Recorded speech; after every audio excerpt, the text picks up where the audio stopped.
Hello and welcome to Wonder WhyZ. My name is Sohom and today we are going to talk about One Piece Manga chapter 985. Now for those of you who are new to the channel, let me clarify that I am very new to One Piece. Recently I finished watching the latest episode of the Wano arc, but I couldn't wait anymore, so I started reading the manga after that episode, that is from chapter 939. And now I have finally reached the latest chapter, that is chapter 985. And oh my goodness, this was really epic. Absolutely epic. It addressed some of the major issues that I had with One Piece, which I'll talk about in this particular video. But either way, this video will contain major spoilers for the manga, so please proceed at your own risk. Now with that being said, let's begin the video. So this chapter can be basically divided into 4 subparts. Number 1, Kanjuro's attack. Number 2, Kaido's big announcement. Number 3, the apparent death of Orochi, and number 4, Yamato's story. So let's go over them one by one. We begin with Kanjuro, and man, here he really showed his true might. I reached the Wano arc in the last 1.5 months, and ever since he was introduced in the story, the character of Kanjuro never really felt that strong, or he never really had that big of a presence like Kinemon had. But here he truly went all out. It's kind of scary to think that this was the same guy who struggled to make a simple bird in Dressrosa, and here we see him with an entire army of drawn soldiers who are trying to stall the scabbards while Momonosuke is being held captive by Kaido. This was really interesting to see and just goes on to show how big of an actor he really was. But either way, he clashes with Kiku while the others manage to pass by. Also, a little detail which I really enjoyed was the steampunk-like aesthetic applied to Ino and Nekomamushi. The addition of the new sword and guns that have become a replacement for the lost limbs was really a nice attention to detail. I really like that part.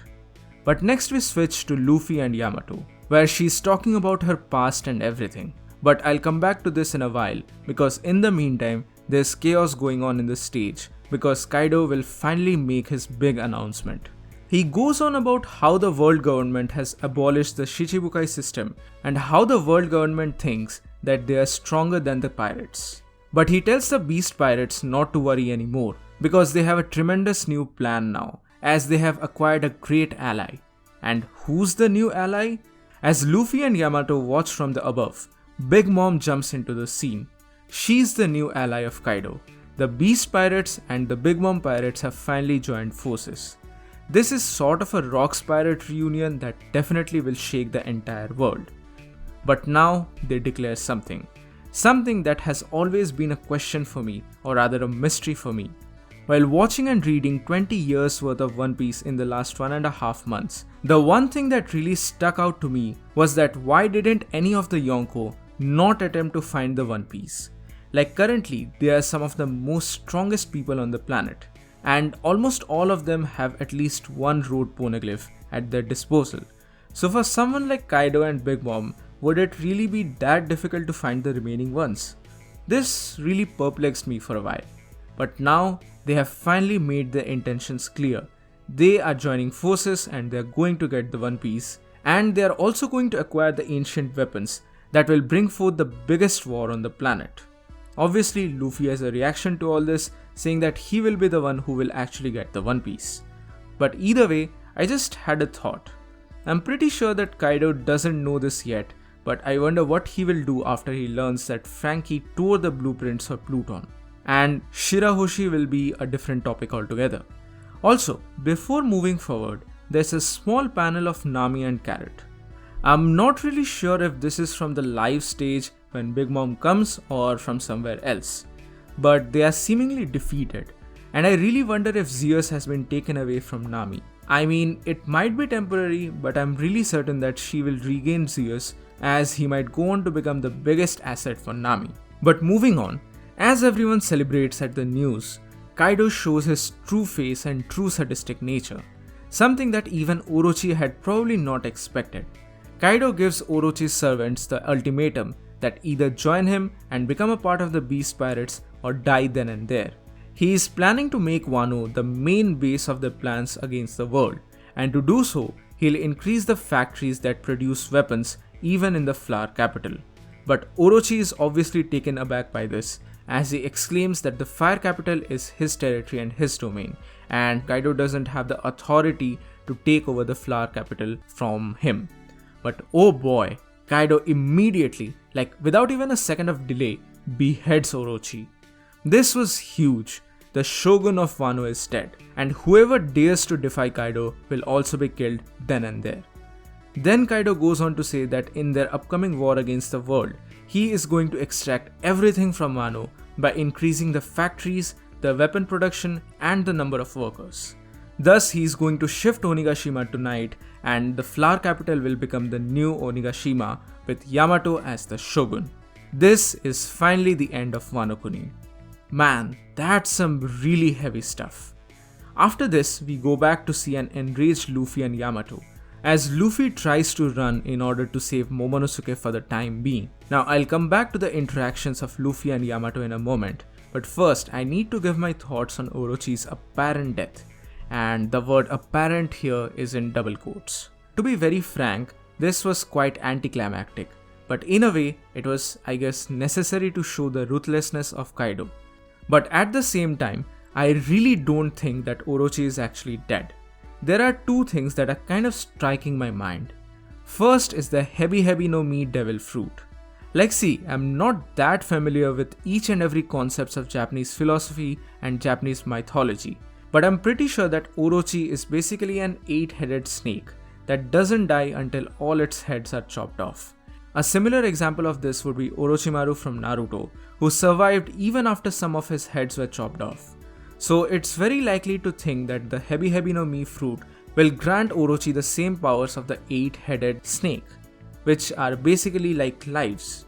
So one beheading will just reduce one particular life, and currently he might still have 7 lives left.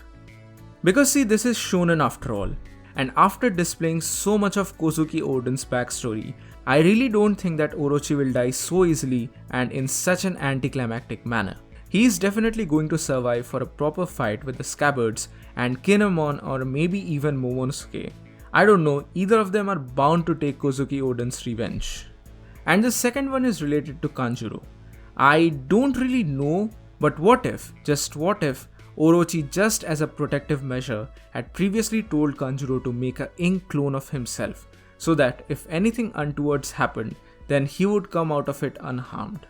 I know this theory doesn't make as much sense as the previous one, but it just kind of popped in my head, so I'm sharing it here. But now we go back to Yamato and Luffy. Basically, things continue from the last chapter, where she revealed that how she witnessed the legendary hour and how she wants to inherit the will of Oden. She also reveals that she has been kept under shackles for many years, because of which she won't be able to leave the island anytime soon.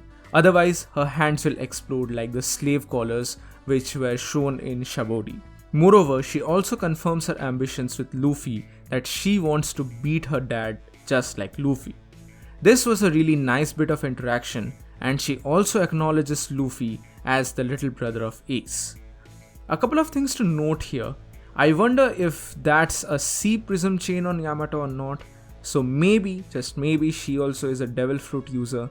I don't know, but it kind of feels like that. And also, Ace is definitely going to be a much bigger part of this arc than what I had initially imagined it to be. We are definitely going to get more information about what exactly Ace did in Wano, if he went up against Kaido or if he was captured, whatever. But one thing is for sure, Luffy is definitely going to kick Kaido's ass. I don't know how Kaido will be defeated in the very end, but Luffy is definitely going to kick Kaido's ass. He has understood the pain of this country. He has understood the pain of Oden. He has understood the pain of the Scabbards and Momonosuke. And above all, he understands the pain of Otama. This is the start of something really amazing, and I'm so happy that I've finally caught up with everything surrounding One Piece. And I'm really happy to be a part of this amazing fandom, and I'm looking forward to more chapters and more stuff of One Piece in the future. So that's it for today guys, thank you so much for watching. Mention your thoughts in the comment section below. Give this video a thumbs up, share it with your friends, and subscribe to the channel for more. This is Wonder WhyZ, and I'll see you soon in the next video.